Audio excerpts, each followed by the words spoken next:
नमस्कार दोस्तों, वाईसीटी के यूट्यूब पब्लिकेशन पे आपका स्वागत है यूट्यूब चैनल पे। और इस पे हम लोग हायर के कुछ क्वेश्चन सॉल्व कर रहे थे। अब इसको एक काम किया गया है कि हम लोगों ने हर परीक्षाओं के हिसाब से वाईसीटी के अलग अलग चैनल बना दिए जिससे बच्चों को प्रॉब्लम ना हो रहा था। इंजीनियरिंग वालों को प्रॉब्लम हो रही थी, वनडे एग्जाम वालों को प्रॉब्लम हो रही थी, टीचिंग वालों को प्रॉब्लम हो रही थी। तो टीचिंग का एक अलग चैनल हम लोगों ने बता दिया है, वाईसीटी टीचिंग के नाम से है। अब आप इसको सब्सक्राइब कीजिए और इसको ज़्यादा से ज़्यादा शेयर कीजिए जो लोग टीचिंग से संबंधित किसी भी एग्जाम की तैयारी यहाँ करना चाहते हैं। हायर के क्वेश्चन हम लोग सॉल्व कर रहे थे, उसमें भी पर्यावरण और क्षरण से संबंधित कुछ क्वेश्चन थे जो यूजीसी नेट जेआरएफ में आए हुए हैं, इसके अलावा हायर में आए हुए हैं। सभी राज्यों के हायर के क्वेश्चन है यहाँ पे। चलिए हम लोग नेक्स्ट क्वेश्चन पे आते हैं। हम लोग का नेक्स्ट क्वेश्चन है, which of the following methods would be most appropriate in reducing acid rain and acid deposition। तो पहले आपको क्या क्वेश्चन देखिए, पढ़िए क्या लिखा है। अम्ल वर्षा तथा अम्ल जमाव संबंधी समस्याओं में कमी लाने के लिए। अब पहले तो ये तो जानना है कि एसिड रेन होता क्या है, तब तो चीज़ों को आप समझेंगे। तो एसिड रेन होता क्या है पहले थोड़ा सा समझिए। जब पॉल्यूशन होता है, मेनली जो कार्बनिक पदार्थ हैं जैसे पेट्रोलियम है, ठीक है, डीजल है, ये जलाए जाते हैं तो इनसे निकलती है सल्फर डाइऑक्साइड और नाइट्रस ऑक्साइड। ये नाइट्रस ऑक्साइड और सल्फर डाइऑक्साइड जब पानी में एटमॉस्फेयर में ऊपर जाती है, पानी से क्रिया कर लेती है और बना लेती है H2SO4। मतलब ये समझिए इस तरह से, ये SO2 H2O से क्रिया करके बना लेगी H2SO4, सल्फ्यूरिक एसिड। क्या बना लेगी? Sulphuric acid. ऐसी H2O से क्रिया करके NO2 बना लेगी HNO3। ये सारी एसिड रेन के रूप में बारिश होती है। और ये एसिड रेन क्या करती है? बहुत सारा क्षरण करता है। आप देखे होंगे ये क्वेश्चन बहुत आता है कि मथुरा में जो रिफाइनरी लगी हुई है, पेट्रोल का शोधन होता है, क्रूड ऑयल का शोधन होता है, उसकी वजह से ताजमहल पीला पड़ता जा रहा है। क्योंकि ताजमहल बना हुआ है किसका? चूने का। संगमरमर क्या है? चूने का एक पदार्थ है। कैल्शियम कार्बोनेट, कैल्शियम कार्बोनेट पे जब HNO3 या H2SO4 एसिड बारिश करेगा तो वो उससे क्रिया करेगा और पीले रंग का हो जाएगा, उसका क्षरण होने लगेगा। तो ये जो एसिड रेन, मतलब बेसिकली यहाँ पूछा है कि ये NO2 और SO2 का मुख्य सोर्स क्या है। क्वेश्चन का मेन उद्देश्य ये है। तो NO2 और SO2 का जो मेन सोर्स है वो जीवाश्म ईंधन है। क्या है? जीवाश्म ईंधन है। और जब ये जीवाश्म ईंधन है तो अम्ल रोधी फसलें उगाने को बढ़ावा देना, धूम चिमनी की ऊंचाई बढ़ाना, अम्लीय झीलों में चूना डालना, ये होगा। इसका आंसर होगा reducing the use of fossil fuels. देखिए इसकी व्याख्या भी लिखी होगी। अम्ल वर्षा तथा अम्ल जमाव संबंधी समस्याओं में कमी लाने के लिए जीवाश्म ईंधन के उपयोग में कमी लाना सर्वाधिक उपयुक्त है। क्यों? मानव जनित स्रोतों से निकलने वाली सल्फर डाइऑक्साइड SO2 अभी मैंने आपको बताया, तथा नाइट्रोजन के ऑक्साइड वायुमंडल में पहुंचकर जल से मिलकर सल्फेट सल्फ्यूरिक एसिड तथा नाइट्रस ऑक्साइड नाइट्रिक अम्ल का निर्माण करती है। जब यह वर्षा जल के साथ नीचे गिरती है तो धरातलीय सतह पर बहुत नुकसान पहुंचाती है। पेड़ पौधों का क्षरण करती है, फसलों को नुकसान पहुंचाती है, बिल्डिंग को, भवनों को नुकसान पहुंचाती है। तो ये हमेशा एसिड रेन से क्वेश्चन आते हैं। एसिड रेन को थोड़ा ध्यान से चीजें समझिए। हालांकि अब मेरे हिसाब से आपको एसिड रेन की चीजें समझ में आ गई होगी, अम्ल वर्षा कैसे होती है। आते हैं नेक्स्ट क्वेश्चन पे। हमारा जो नेक्स्ट क्वेश्चन है वो क्वेश्चन किसको लेके है? किसी क्षेत्र की प्राकृतिक वनस्पति को मुख्यतः निम्नलिखित में से किस प्रयोजन से भविष्य के लिए परिरक्षित। परिरक्षित का मतलब है प्रिजर्व। प्रिजर्व किस लिए किया जाता है? प्रिजर्व हमेशा इसलिए किया जाता है कि आने वाले समय में अगर ये प्राकृतिक रूप से इनका ह्रास हो जाए तो इनको दोबारा विकसित किया जा सके। जैसे मान लो गेहूं के बीज रखे हैं, पुराने गेहूं के बीज जो भारत में पुराने, जैसे ग्रीन हाउस भारत में जानते हैं, ग्रीन रेवोल्यूशन चलाया गया, वहाँ मैक्सिको से एक गेहूं लाया गया है ना। उस गेहूं की खासियत क्या थी? वो उत्पादन बहुत अच्छा करता था, उसका प्रोडक्शन बहुत अच्छा था, लेकिन उसमें कीड़े मकोड़े बहुत लगते थे। और भारत का गेहूं जो था उसका उत्पादन बहुत कम था लेकिन कीड़े मकोड़े नहीं लगते थे। फिर दोनों को मिला के एक हाइब्रिड सीड बनाया गया, संकर बीज बनाया गया। और उस संकर बीज की क्या खासियत रही कि उत्पादन भी अच्छा करता था और कीड़े भी कम लगते थे, और उसके कारण हम खाद्यान्न में आत्मनिर्भर हो पाए। तो ये जो सारी चीजें हो पाई, तो ये कब हो पाई? जब ऐसा पौधा हमारे पास, ऐसा गेहूं का बीज उपलब्ध था जिसमें कीड़े नहीं लगने की क्षमता थी, कीड़ों के प्रति उसमें प्रतिरोध था। और उसी तरह मैक्सिको का गेहूं इस तरह था जिसमें उत्पादन बहुत ज्यादा होता था। तो ऐसी जलवायु में होने वाले पौधे, तो ऐसे बहुत सारे, जैसे डोडो पक्षी गायब हो गया, अगर डोडो पक्षी का संरक्षण कर लिया जाता कहीं पे, तो उससे फिर उसको दोबारा दूसरी जगह विकसित किया जाता। जैसे भारत में देखा जाए तो चीते गायब हो गए हैं, लेकिन चीते दोबारा मंगाए जा रहे हैं बाहर से, कि चीते अब भारत में भी पहले पाए जाते थे, विकसित किया। तो किसी भी पेड़ पौधों या प्राकृतिक चीजों का हम लोग परिरक्षण इसीलिए करते हैं कि भविष्य में अगर जरूरत पड़े तो इनको विकसित किया जा सके। तो इसका सही आंसर होगा मृदा अपरदन को रोकने के लिए नहीं, पक्षियों के लिए आवास प्रदान करने के लिए नहीं, वैज्ञानिकों द्वारा अध्ययन के लिए नहीं, नई प्रजातियां उत्पन्न करने के लिए, सामग्री उपलब्ध कराने के लिए। इसका आंसर मेरे ख्याल से डी होना चाहिए, एकदम सही है ये डी। देखिए एकदम सही आंसर है। इसकी व्याख्या भी दे रखी है, किसी क्षेत्र की प्राकृतिक वनस्पति को मुक्तः नई प्रजातियां उत्पन्न करने के लिए सामग्री उपलब्ध कराने के प्रयोजन से भविष्य के लिए परिरक्षित किए जाने की आवश्यकता है। यह मूल प्राकृतिक वनस्पति ही नई प्रजातियों के लिए आधार बनती है। जैसे आप इसको थोड़ा सा समझ भी लीजिए, ये इंडियन वीट था और इधर मैक्सिकन वीट था। इसकी खासियत क्या थी? प्रोडक्शन। और इसकी क्या थी? Insect immune. देखिए बरसात में जैसे अमरूद के पेड़ बहुत अमरूद पैदा करते हैं, लेकिन वो अमरूदों में सब कीड़े लगे हैं, खाने लायक नहीं है, तो किस काम का? अगर मैक्सिको का गेहूं यहाँ प्रोडक्शन बहुत अच्छा कर रहा था पर उसमें कीड़े लग जा रहे थे, तो वो किस काम का? तो दोनों के गुणों को मिला के एक सीड बनाया गया जिसको बोला गया हाइब्रिड सीड, संकर बीज। और यही संकर बीज ग्रीन रेवोल्यूशन में सबसे अधिक यूज हुआ और खाद्यान्न में हमको आत्मनिर्भर बनाया। ठीक है, हालांकि ग्रीन रेवोल्यूशन में और भी बहुत सारी चीजें यूज हुई हैं, लेकिन बेसिक कॉन्सेप्ट यही था। तो इस तरह से आप समझिए कि किस लिए ये परिरक्षण किया जाता है, प्रिजर्वेशन किया जाता है। नेक्स्ट क्वेश्चन पे आते हैं। नेक्स्ट क्वेश्चन हमारा है, किस पे है? सर्वाधिक हानिकारक पारिवारिक प्रदूषक कौन से हैं? पारिवारिक प्रदूषक सर्वाधिक हानिकारक वही है जो जैव विघटनकारी नहीं है, क्योंकि डिकम्पोजर जो होते हैं, चाहे बैक्टीरिया हो गए, है ना, बहुत सारे फंगस हो गए, उसके अलावा और बहुत सारे जीव जंतु होते हैं जो डिकम्पोजर होते हैं, जो क्या करते हैं, कार्बनिक जो अपशिष्ट है उनको गलाते हैं, समाप्त करते रहते हैं, प्रकृति में दोबारा उनके रूप में भेजते रहते हैं। लेकिन कुछ चीजें ऐसी हैं जिनका हम बायोडिग्रेडेबल नहीं है, जैसे प्लास्टिक हो गया, तो ये सब हमारे लिए बहुत ही हानिकारक है। तो इसका सिंपल सा आंसर है, देख लीजिए क्या क्या ऑप्शन दिया है। मानव ह्यूमन ऑर्गेनिक वेस्ट, इसको आराम से बैक्टीरिया देखते हैं आप। अब क्या कहते हैं, जो भारतीय ट्रेनें हैं वहां पे ये यूज किया जा रहा है। मल अब पटरियों पे नहीं गिरता है, वो बायोडिग्रेडेबल टॉयलेट में गिरता है और वो धीरे धीरे अपने आप यूज हो जाता है। और विष्ठा जन अपजन, ये वेस्ट फ्रॉम फेशियल मैटर, ये भी उसी से रिलेटेड है। नॉन बायोडिग्रेडेबल केमिकल, तो ये केमिकल बैक्टीरिया और वायरस, बैक्टीरिया और डिकम्पोजर नहीं खत्म कर सकते, इस वजह से ये सबसे खतरनाक है अर्थ के लिए। देखिए इसका सही आंसर ये भी है, गैर जैव अपक्षरणीय रसायन सर्वाधिक हानिकारक पर्यावरणीय प्रदूषक है तथा यह जैव अपघटनीय नहीं होता है, अतः ये पदार्थ सर्वाधिक हानिकारक प्रदूषक में कहलाते हैं। ये सदियों तक इस अर्थ पे पड़े रहते हैं। एक पानी की बोतल जिसको पानी पी के आप फेंक देते हैं, है ना, लेकिन कभी आपने सोचा है वो पानी की बोतल इस अर्थ पे अब हजारों साल पड़ी रहेगी, समाप्त नहीं होगी।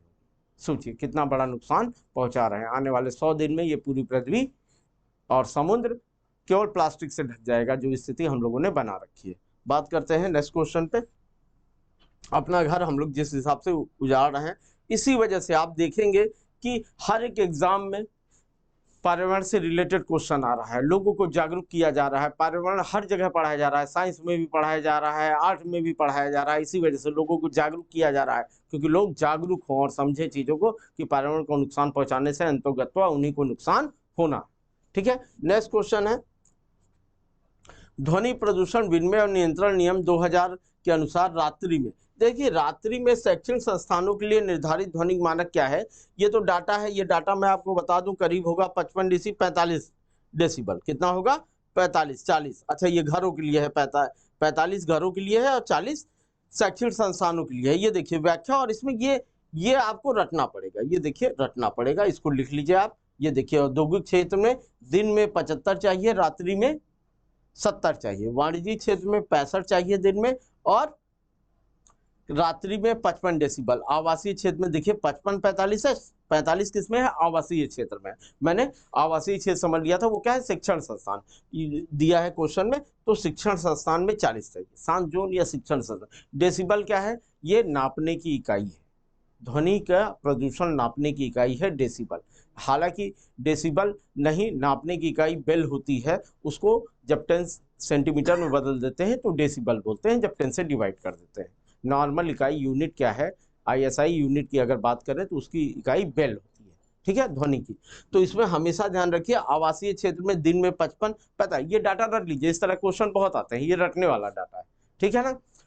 शांत जोन हो या शैक्षणिक संस्थान हो, वहां रात्रि में 40 चाहिए और दिन में 50 चाहिए, और आवासीय क्षेत्र में 55 और 45। इस तरह के क्वेश्चन आपके आते हैं, ये रटे रटाए हैं, इनको कहीं भी आपको मिल जाएंगे, रट लीजिए, वरना यहाँ तो आपको बताया ही जा रहा है। आते हैं नेक्स्ट क्वेश्चन पे। नेक्स्ट क्वेश्चन क्या है, शोर। शोर के बारे में ही यहाँ दिया हुआ है, उसी क्या कहते हैं, हमारे ध्वनि प्रदूषण से रिलेटेड क्वेश्चन है। किसी शहर में 8 घंटों के दौरान उसके शोर स्तरों को समकक्ष ध्वनि दाब स्तर के माध्यम से 80 डेसिबल बताया गया है। यहाँ एक इसको संदर्भित करता है, ये संदर्भित करता है वहाँ उत्पन्न होने वाले ध्वनि भार को। किसको संदर्भित करता है, हमेशा ध्यान रखिए, उसके ध्वनि से होने वाले भार को। तो माप में प्रयुक्त होने वाले एक प्रकार प्रवर्धक को नहीं, माप में प्रयुक्त होने वाले एक प्रकार के माइक्रोफोन को नहीं, दिन की अवधि के माप को नहीं, या type of waiting use in the measurement, माप में प्रयुक्त होने वाले एक प्रकार के भार को। तो ये एक तरह का भार होता है जो यूज किया जाता है, इसका सही आंसर यही होगा, देख लीजिए। डेसिबल का सूचक है जो ध्वनि को सापेक्षिक तीव्रता की इकाई है, जबकि ये ध्वनि की तीव्रता में माप में प्रयुक्त होने वाला एक प्रकार के भार को निरूपित करता है, स्केल को निरूपित करता है। ये बहुत आसान सा क्वेश्चन है, बस ध्यान से उसको समझिए। हम लोग नेक्स्ट क्वेश्चन पे आते हैं।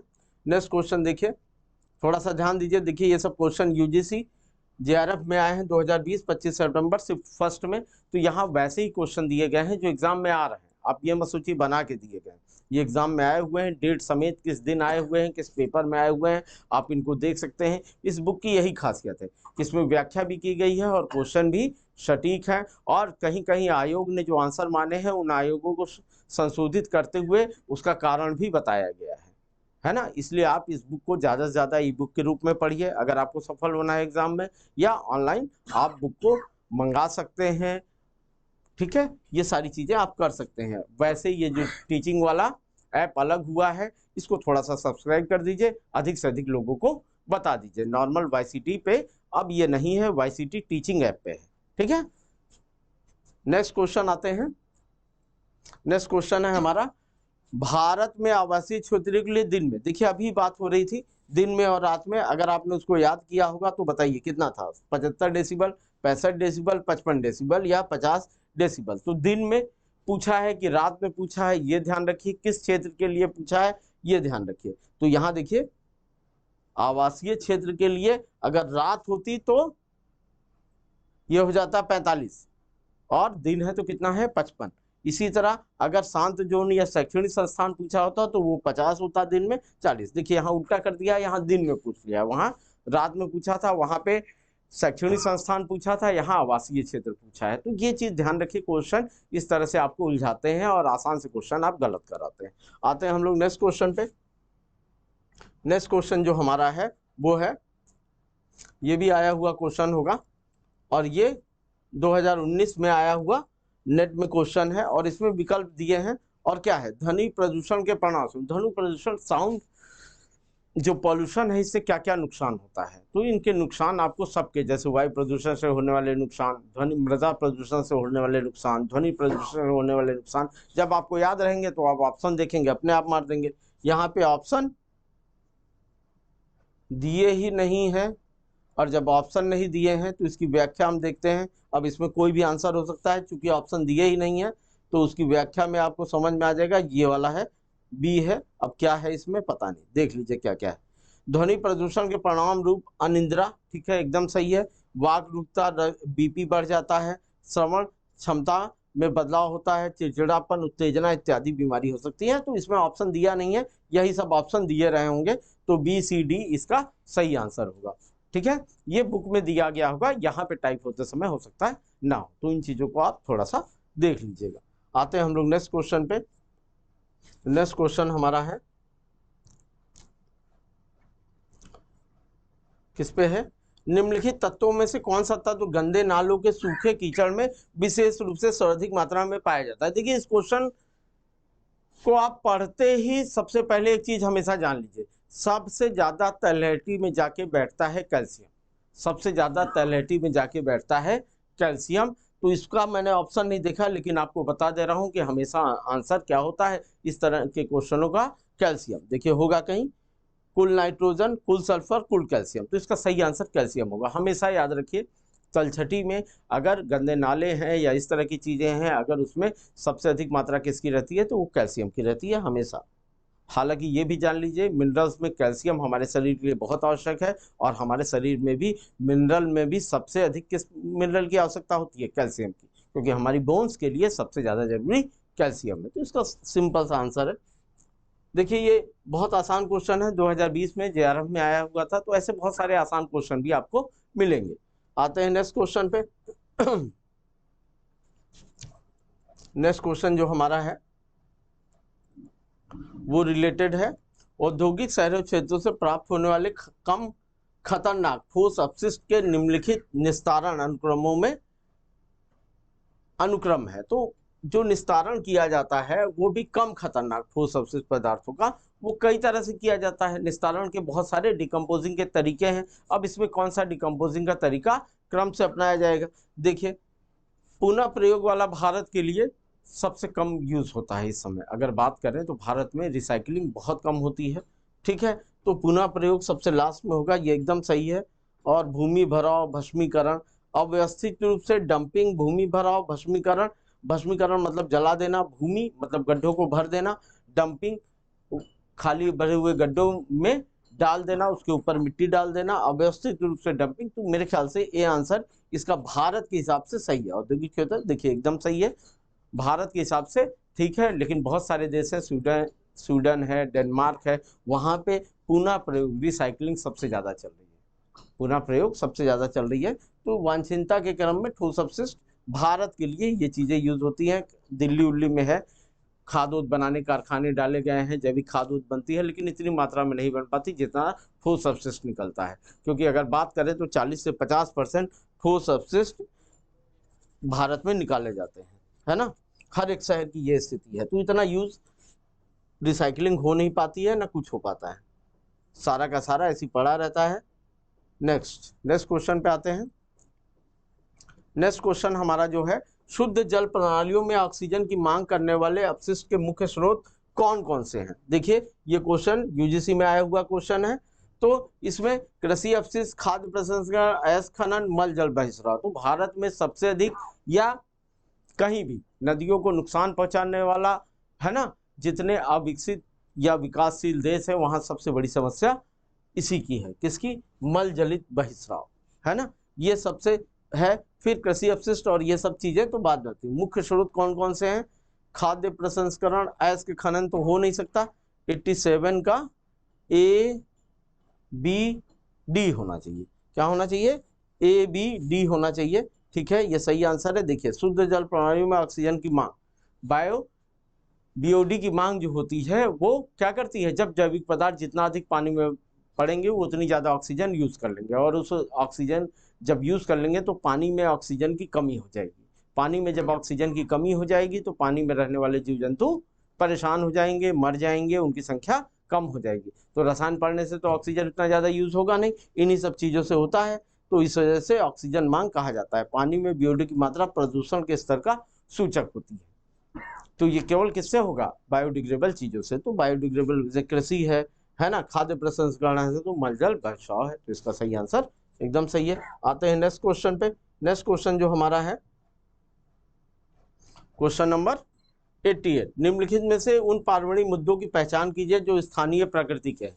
स्थानीय प्रकृति के हैं मतलब बेसिक स्तर पे मिलते हैं, जैसे ओजोन परत का क्षरण, झील प्रदूषण। देखिए झील प्रदूषण क्या होता है, स्थानीय है। झील हैदराबाद की अभी एक झील बहुत फेमस हुई थी, ठीक है, क्यों, क्योंकि वहां पे बहुत सारा पॉल्यूशन कर रहे थे, वहां के लोग कर रहे थे। भूक्षरण, जलवायु परिवर्तन, जल जमाव, ठोस अपशिष्ट प्रबंधन। नीचे देखो सही उत्तर चाहिए। तो स्थानीय स्तर में ओजोन परत का क्षरण स्थानीय स्तर पे नहीं आता, ये ग्लोबल वार्मिंग का मुद्दा है, ये पूरे विश्व के। लेकिन झील प्रदूषण तो वहीं के लोग करेंगे ना, तो झील प्रदूषण तो इसमें एकदम करेक्ट है। सेकंड, भूक्षरण भी सही है। जलवायु परिवर्तन नहीं आता, जल जमाव आता है, और उसके बाद ठोस अपशिष्ट प्रबंधन आता है। तो इसमें आंसर होगा आपका सेकंड, झील प्रदूषण, फिर भूक्षरण, फिर क्या कहते हैं, जल जमाव और ठोस अपशिष्ट प्रबंधन। तो ये सारी चीजें आएंगी। तो ये एकदम सही आंसर है, ये एकदम सही आंसर है, क्योंकि ये स्थानीय स्तर पर प्रदूषण फैलाते हैं, है ना। और सारी जो समस्याएं दी है, ओजोन परत का क्षरण दिया है या जलवायु परिवर्तन दिया है, ये ग्लोबल लेवल का है। ये क्या है, ग्लोबल ग्लोबल लेवल का है, ये क्या कहते हैं, निश्चित लेवल का नहीं है, ठीक है ना। एक स्थानीय लेवल की समस्या नहीं है, ये पूरे पृथ्वी की समस्या है। आते हैं नेक्स्ट क्वेश्चन पे। बस क्वेश्चन को ध्यान से पढ़िए, तब उनकी चीजें आपको समझ में आएंगी। देखिए इसकी व्याख्या भी पढ़ लीजिए। जल, घर, बिजली, सड़क, वाहन और अन्य वस्तुओं की मांग में वृद्धि हुई है पॉपुलेशन बढ़ने से, और इन्हीं लोगों ने स्थानीय स्तर पर बहुत सारा प्रदूषण फैलाया है। और क्वेश्चन में स्थानीय प्रदूषण पूछ रहा है, तो हमको ध्यान रखना है कौन से ग्लोबल लेवल पे है, कौन से स्थानीय मुद्दे पे है, उन पे बात करते हैं। नेक्स्ट क्वेश्चन जो है हमारा है, भारत की बड़ी बड़ी नदियों में जल प्रदूषण की निम्नलिखित में सबसे बड़ा स्रोत क्या है। भारत की अधिकतर नदियों के किनारे, चाहे सिंधु घाटी सभ्यता हो, जितनी संस्कृतियां हैं नदियों के किनारे हैं, चाहे दलदला फरात हो, चाहे मिस्र हो, ठीक है, सब नदियों के किनारे हैं। नदियों के किनारे आवास बसने का मुख्य कार्य जल का स्रोत था, है ना, कृषि के लिए भी, जानवरों के लिए भी और मनुष्यों के लिए भी। और यहीं पे सबसे ज्यादा आज जितने शहर हैं वो नदियों के किनारे बसे हैं। अगर हम गंगा की ही बात करें तो गंगा के किनारे बहुत सारे बड़े बड़े नगर हैं। यमुना के किनारे आप देख रहे हैं दिल्ली है ही है। ये सब न सब ठोस अपशिष्ट मल छोड़ते हैं, जो नदियों में बिना सफाई के चला जाता है। तो उनके प्रदूषण का सबसे बड़ा कारण आज भी यही है। तो इसका आंसर होगा असंसाधित मल जल। सही आंसर यही होगा। भारत में बड़ी बड़ी नदियों में जल प्रदूषण का सबसे बड़ा कारण असंसाधित मल जल है, जो अस्पताल, शहर के नालों आदि से सीधे नदी में गिराए जाते हैं। एकदम आसान सा क्वेश्चन है। अगर आप चीजों को प्रदूषण को समझ लेंगे, चीजों को समझ लेंगे, तो अपने आप चीजें क्या हो जाएंगी, सही हो जाएंगी। आते हैं नेक्स्ट क्वेश्चन पे। नेक्स्ट क्वेश्चन हमारा है, किस पे है, ये जो नेक्स्ट क्वेश्चन है, बंजर भूमि के विकास में ताप विद्युत संयंत्र जो होते हैं वो फ्लाई ऐश निकालते हैं। फ्लाई ऐश मतलब राख निकलती है, कोयला जलाया जाता है, कोयले से राख निकलती है। वो राख बहुत सारे उपयोग में आ सकती है, जैसे एग्रीकल्चर के उपयोग में आ सकती है, ईंट के भट्ठे बनाने में काम आ सकती है। यहाँ तक हाई कोर्ट और सुप्रीम कोर्ट का आर्डर है कि सड़कें बनाने में ज़्यादा से ज़्यादा फ्लाई ऐश को यूज़ करें, क्योंकि फ्लाई ऐश प्रदूषण बहुत फैलाती है। ये छोटे छोटे, ये कोई गैस नहीं छोड़ती है, ये छोटे छोटे मालिक्यूल छोड़ती है, और वो मालिक्यूल जो कण होते हैं हमारी सांसों में जाके, हमारे शरीर में जाके बहुत नुकसान पहुंचाते हैं। तो इसका सबसे आसान तरीका है कि इनसे चीजें निर्मित की जाए, जैसे एग्रीकल्चर एज माइक्रोन्यूट्रिएंट, सूक्ष्म पोषक के रूप में यूज किया जा सकता है। डैम एंड वाटर होल्डिंग, बांध और जल क्षरण संरचनाओं में यूज किया जाता है। ईंट उद्योग में यूज किया जा सकता है, मतलब इनको। और बंजर भूमि के विकास, वेस्टलैंड डेवलपमेंट में भी इनको यूज किया जा सकता है, क्योंकि इसमें बहुत सारे मिनरल होते हैं जिनसे जमीन उपजाऊ हो जाती है। तो इसका सही answer A B C D सारे ऑप्शन होने चाहिए। सारे ऑप्शन हमारे ए में है, तो आंसर ये होना चाहिए, एकदम सही आंसर है। तो ये देखिए कि फ्लाई ऐश किन किन कामों में यूज हो सकती है, फ्लाई ऐश कैसे निकलती है, ये सारी चीजें आपको जाननी चाहिए। और जब ये जानते रहेंगे, देखिए पॉल्यूशन आप पढ़ रहे हैं, पर्यावरण पढ़ रहे हैं, तो पर्यावरण से रिलेटेड सारी चीजें, साइंस कितना आगे बढ़ रहा है, इंडस्ट्रियलाइजेशन के कारण क्या क्या हुआ है, और यहाँ टॉपिक है पर्यावरण का क्षरण होना। तो क्षरण किन किन कारणों से हो रहा है, सामाजिक कारणों से, भौतिक कारणों से, मशीनरी के कारण, इन सब चीजों को आपको ध्यान से देखना चाहिए। हर एक चीज जो हम इस्तेमाल कर रहे हैं, ये इंटरनेट इस्तेमाल कर रहे हैं, तो इसके कारण कितनी कार्बन डाइऑक्साइड छूट रही है, कितना पॉल्यूशन हो रहा है, ये भी आपको समझना चाहिए, तभी आप आंसर दे पाएंगे। और इनको आपको थोड़ा ढंग से पढ़ना पड़ेगा। चीज़ें जब ढंग से एक बार समझ में आ जाएंगी तो ऐसा नहीं है कि बहुत हार्ड टॉपिक है कि आपको समझ में नहीं आएगा। हालांकि इस बुक में इतनी अच्छी व्याख्या की गई है कि आपको कोई समस्या नहीं होगी। आते हैं नेक्स्ट क्वेश्चन पे। नेक्स्ट क्वेश्चन हमारा जो है, ये भी आया हुआ एग्जाम में क्वेश्चन होगा, यूजीसी नेट जेआरएफ 2018 में आया हुआ क्वेश्चन है। और इसमें क्वेश्चन क्या है, कथन है अंतः वायु प्रदूषण। अंतः वायु प्रदूषण पहले समझिए होता क्या है। अंतः वायु प्रदूषण का मतलब है घर में चूल्हों पे बनाए जाने वाला खाना, तो उसमें लकड़ी बहुत यूज होती है, बहुत नुकसानदेह है वो, है ना। इसीलिए देखिए भारत सरकार ने उज्ज्वला योजना चलाई है, बहुत सारी है ना। लेकिन अभी बहुत सारे ट्राइब्स हैं और बहुत सारे लोग हैं जो लकड़ियों को ही जलाते हैं, क्योंकि ये फ्री का संसाधन है जो उपलब्ध है उनको आराम से बगल के जंगलों से। और अतः पर्यावरण में वायु प्रदूषण का विसर्जन अपेक्षाकृत सीमित होता है। ठीक है, ये बात सही है, वायुमंडल में तो नहीं जाएगा, लेकिन उनका फैलाव जो होगा, विसरण होगा, वो कहाँ रह जाएगा, कमरे में ही रह जाएगा, किचन में ही रह जाएगा, घर में ही रह जाएगा, और उससे बहुत ज्यादा नुकसान घर के लोगों को पहुंचेगा। तो इसका विसरण बहुत कम होता है। तो इसका मतलब ये भी सही है, both A R true and the correct explanation of the A R, इसका सही व्याख्या ये है। तो ये एकदम सही आंसर है।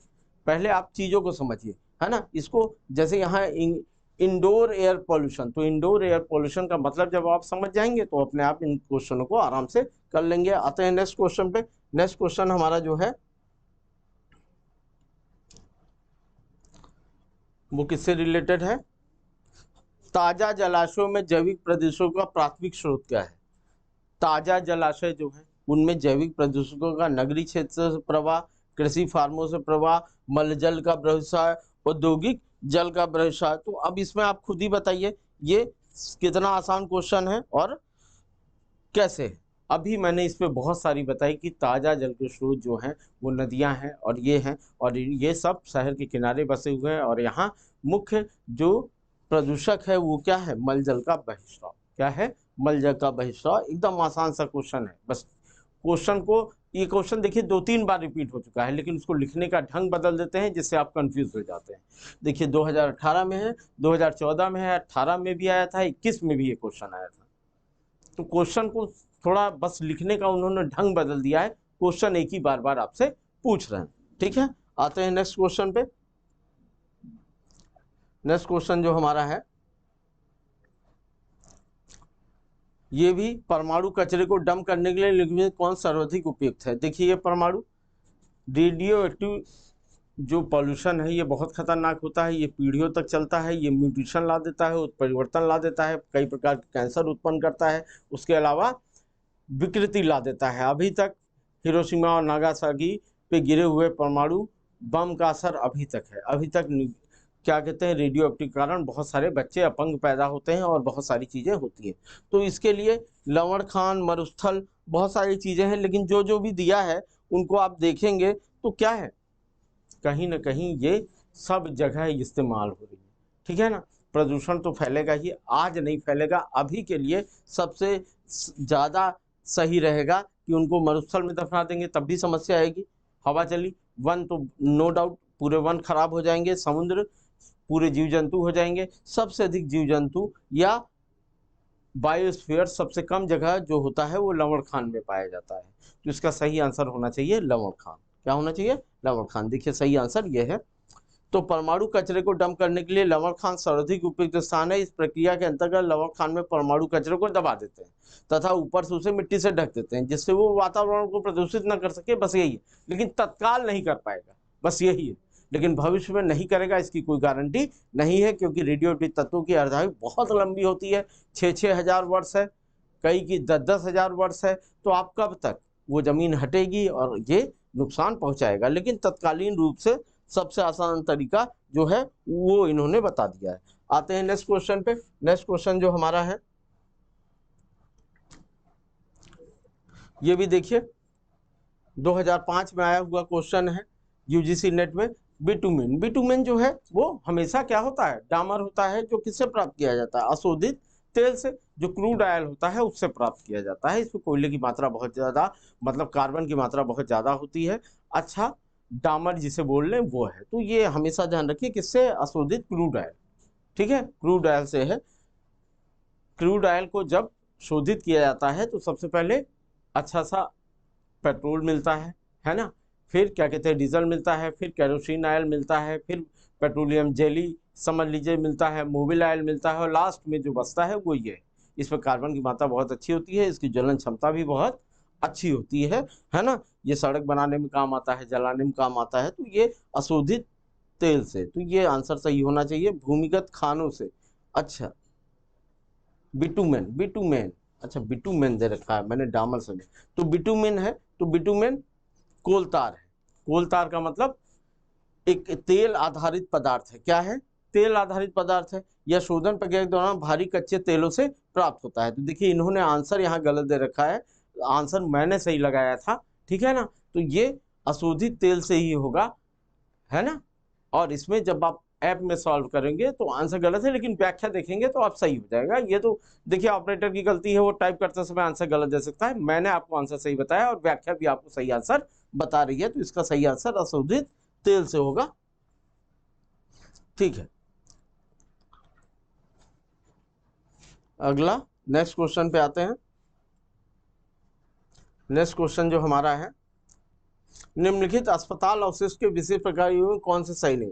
देखिए अस्पतालों से जो अवशिष्ट निकलता है उसमें प्लास्टिक, धातु, मृतिका, जीव अवक्रमित पदार्थ बहुत सारे निकलते हैं। तो सबसे ज्यादा यही होते हैं, सबसे ज्यादा यही होते हैं। और इसमें क्या पूछा है, सबसे कम। निम्नलिखित अस्पताल अवशिष्ट के विशिष्ट प्रकार के युग्मों में से कौन सा सही नहीं है। अच्छा सही नहीं है, कौन सा नहीं है? तो मिट्टी, देखिए मिट्टी का कोई काम ही नहीं है, तो यहाँ मिट्टी सही है। लेकिन सबसे ज्यादा ये निकलता है, ये भी आप याद रखिए, जैव आक्रमित 35 से 40%। यहाँ पे नहीं दे रखा है, इस वजह से ये आंसर सही है। लेकिन अगर दिया होता सही तो सबसे अधिक 35 से 40% हॉस्पिटल वेस्टेज निकलते हैं। इसीलिए सुप्रीम कोर्ट का स्पेशल निर्देश है 2001-2 में कि अस्पतालों से निकला हुए कचरे को अलग ढंग से डंप किया जाए, उसको नॉर्मल कचड़े में ना मिलाया जाए, क्योंकि ये बहुत नुकसानदेह होता है। और उस समय एड्स बहुत ज़्यादा चल रहा था। इस तरह की बीमारियां वायरस जनित होती हैं, बहुत सारे बैक्टीरिया होते हैं, इन्फेक्टेड जीवाणु कीटाणु होते हैं उन पट्टियों में और अस्पताल से निकली हुई नीडल में। तो ये जो आक्रमित होते हैं 35 से 40%। तो अगर क्वेश्चन में यहाँ पे निम्नलिखित अस्पताल अवशिष्ट के विशेष प्रकार के युग्म में से कौन सा सही है दिया होता तो जैव आक्रमित सही है, और नहीं दिया है तो मृतिका, तो मृतिका यहाँ सही है, ठीक है। अवशिष्ट के विशेष प्रकार युग्म मृतिका 80% सही नहीं है, ठीक है ना, ये एकदम वो है। नेक्स्ट क्वेश्चन पे आते हैं। Next question, question number 96। सबसे अधिक काजल कालिक किससे निकलता है? पेट्रोल वाहन से, सीएनजी वाहन से, डीजल वाहन से, ताप शक्ति संयंत्र से। हमने बताया फ्लाई एश सबसे अधिक निकालता है कोयले को जलाने पे या डीजल को जलाने पे, तो इसका सही आंसर ताप शक्ति संयंत्र होगा। अभी फ्लाई एश पे जो बात हुई थी वही बात हो रही है यहाँ पे बार बार, तो वही क्वेश्चन है, ये रिपीट किया गया है, बस लिखने का ढंग। सबसे अधिक काजल सूट तापीय शक्ति संयंत्र से निकलता है, ठीक है। इसका सही आंसर ये होगा, एकदम आसान सा क्वेश्चन है ये, कोयले के दहन से। अब है ताक्षणिक बाल, फ्लैश फट घटित होता है जब वायुमंडल संवहनी दृष्टि से अस्थिर होता था, उसमें यथेष्ट वायु प्रतिबल शियर होता है, स्थिर होता है, संवहनी दृष्टि अस्थिर होती है, वायु प्रतिबल नहीं होता, वायु कैटोबेलिक होता है। तो ये क्वेश्चन जो है ये ऐसी बार से है जिसको आप क्या कहते हैं, बादल फट जाना। क्या कहते हैं? बादल फट जाना। तो बादल फट जाने के लिए क्या होता है, संवहनिक दृष्टि कंडक्टिविटी से अस्थिर होता है, और इसमें यथेष्ट, ये देखिए सही आंसर भी है, दे भी दिया, तथा उसमें यथेष्ट वायु प्रतिबल या शियर होता है। तत्कालीन बाढ़ जो आती है, फ्लैश फ्लड जिसे बोलते हैं, वो घटना है ना। ये इन्वायरमेंट में ज्योग्राफी के लड़के इसको बहुत अच्छे ढंग से समझेंगे कि कैसे बारिश होती है, कैसे बादल फटता है, कैसे ये क्या कहते हैं तक फ्लैश फ्लड आती है। फ्लैश फ्लड अचानक आती है, जैसे केदारनाथ में आई थी, ठीक है। तो ये संवहनिक दृष्टि से अस्थिर होता है और अचानक बादल फट जाते हैं, सारा पानी एक ही जगह बरस जाता है, सारा पानी एक ही जगह बरस जाता है। अगला क्वेश्चन हमारा जो है ये भी यूजीसी नेट में आया हुआ क्वेश्चन है 19वें। कौन सा आह्वान जन्य प्रदूषक है? आवाहन जन्य, वाहन जन्य मतलब जो वाहनों से निकले, आवाहन जन्य जो वाहनों से ना निकले। तो कार्बन मोनोऑक्साइड, हाइड्रोकार्बन, कड़कीय द्रव और क्लोरोफ्लोरोकार्बन, तो क्या नहीं निकलेगा? हाइड्रोकार्बन, ये तो निकलेगा ही निकलेगा, ये तो होगा ही होगा। तो इसमें सबसे अधिक जो होगा वो कौन सा होगा? क्लोरोफ्लोरोकार्बन। क्यों? क्योंकि ये कहाँ से निकलता है? पृथ्वी तक से। कल ही बात हुई थी, CFC, FC ठंडे चीजों से निकलता है, तो ये आंसर होगा क्लोरोफ्लोरोकार्बन। अवाहन जन्य प्रदूषक है, वाहनों से तो कार्बन मोनोऑक्साइड भी निकलेगी, हाइड्रोजन HCO भी निकलेगी, कड़कीय द्रव भी निकलेंगे। तो इसका सही आंसर क्या होगा? क्लोरोफ्लोरोकार्बन। अब आते हैं हम लोग नेक्स्ट क्वेश्चन पे। ये देखिए 10 जून 2009। देखिए अब क्वेश्चन तो आप सॉल्व कर ही रहे हैं, लगभग 100 क्वेश्चन आज हम सॉल्व करेंगे, लेकिन उससे पहले आप ज़्यादा से ज़्यादा चैनल को सब्सक्राइब कर दीजिए, ज़्यादा से ज़्यादा शेयर कर दीजिए, है ना, लोग ज़्यादा से ज़्यादा इन चीज़ों का फायदा ले सकें जैसे आप ले रहे हैं। आते हैं नेक्स्ट क्वेश्चन पे। नेक्स्ट क्वेश्चन हमारा जो है वो है,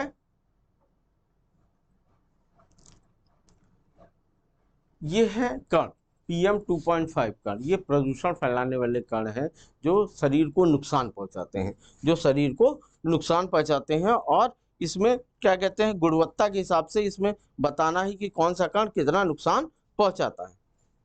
तो इसमें सही आंसर, क्वेश्चन पहले पढ़ लीजिए। 2.5 रेफर टू वायु की गुणवत्ता का प्रमाण करने के लिए प्रयुक्त किए गए एक विशेष प्रमाण PM 2.5 है। यहाँ सॉफिक्स में लिखा अंक 2.5 प्रदर्शित करता है किसको?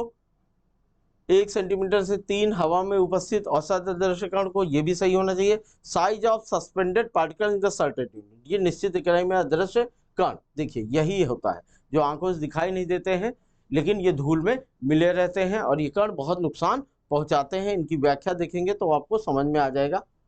वायु की गुणवत्ता का प्रमाण करने के लिए प्रयुक्त किए गए प्रमाणन PM 2.5 वायु की निश्चित इकाई में उपस्थित सूक्ष्म आकार के अदृश्य कण हैं या संदिग्ध कण हैं, सस्पेंडेड पार्टिकल हैं। इनका आकार 2.5 माइक्रोमीटर से लगभग होता है, जिसे हमारी नंगी आंखें नहीं देख सकती। अति सूक्ष्म आकार होने के कारण PM 2.5 कण आसानी से हमारे शरीर के अंदर चले जाते हैं और हमारे लीवर, फेफड़े आदि को प्रभावित करते हैं, जैसे फ्लाई एश थी, जिससे कैंसर तक होने के खतरे के साथ साथ खांसी, जुकाम आदि समस्याएं या एलर्जी जैसी समस्याएं आती हैं। तो इन कणों को फैक्ट्रियों में ऐसे क्या कहते हैं, चिमनियां लगाई जा रही हैं, जिससे क्या हो, ईंट भट्टे की चिमनियां आप देखिए अब स्थायी बनाई जाने लगी हैं, बहुत ऊंची बनाई जाने लगी हैं कि इन कणों की मात्रा एटमॉस्फेयर में कम से कम जाए और कम से कम वायु प्रदूषण हो। ठीक है, जब आप वायु प्रदूषण पढ़ेंगे तो वो दो तरीके से होता है, एक तो गैसों के द्वारा होता है और एक इन पार्टिकल के द्वारा होता है, तब आपको ये चीजें समझ में आएंगी। आते हैं नेक्स्ट क्वेश्चन पे। नेक्स्ट क्वेश्चन हमारा है क्वेश्चन नंबर 100। निम्नलिखित में किस प्रदूषक को भारत में वायु गुणवत्ता सूचकांक में शामिल नहीं किया गया है? तो भारत में वायु गुणवत्ता सूचकांक में बहुत सारे चीजें शामिल की गई हैं, लेकिन उसमें carbon dioxide, chlorofluorocarbon, sulphur dioxide, methane, तो उसमें कार्बन डाइऑक्साइड को नहीं शामिल किया गया है और सल्फर डाइऑक्साइड को भी नहीं, क्लोरोफ्लोरोकार्बन। क्वेश्चन फिर से पढ़े, किस प्रदूषक भारत में वायु गुणवत्ता सूचकांक में शामिल किया गया? अच्छा, नहीं किया गया नहीं पूछा है, शामिल किया गया है। तो शामिल किया गया है तो कार्बन डाइऑक्साइड को नहीं किया गया है, क्लोरोफ्लोरोकार्बन को नहीं किया गया है, मीथेन को नहीं किया गया है, SO2 को किया गया है, सल्फर डाइऑक्साइड को किया गया है। यहाँ पे क्वेश्चन में पूछा है गुणवत्ता सूचकांक में शामिल किया गया है, नहीं, तो मैंने नहीं देखा, मुझे मालूम था कार्बन डाइऑक्साइड नहीं शामिल की गई, इसलिए मैंने नहीं मार दिया। देखिए अब इसकी व्याख्या पढ़ेंगे तो आप चीजों को और समझ जाएंगे। ये देखिए इसमें कुल 8 वायु प्रदूषकों को शामिल किया गया है। देखिए इसमें PM 2.5 है, PM 10 है, SO2 है, O3 है, कार्बन मोनोऑक्साइड है, NH3 है, NO2 है, PB है। देखिए यहाँ कहीं भी कार्बन नहीं है, डाइऑक्साइड नहीं है, तो इस वजह से शामिल क्या किया गया है, ये क्वेश्चन पूछा है तो सल्फर डाइऑक्साइड होगा। देखिए मीथेन, क्लोरोफ्लोरोकार्बन ये सब नहीं, इन 8 के नाम आपको याद करने पड़ेंगे कि कौन कौन से शामिल किए गए हैं। तो जब ये 8 याद रहेंगे तो आप आराम से आंसर दे सकते हैं। ठीक है, और NIQ की स्थापना दी गई है। अगर हम लोग नेक्स्ट क्वेश्चन की बात करते हैं तो लगभग 100 क्वेश्चन हो गए हैं, that is enough for today, है ना। हम लोग आगे के क्वेश्चनों पे फिर बात करेंगे नेक्स्ट क्लास में, तब तक के लिए जय हिंद।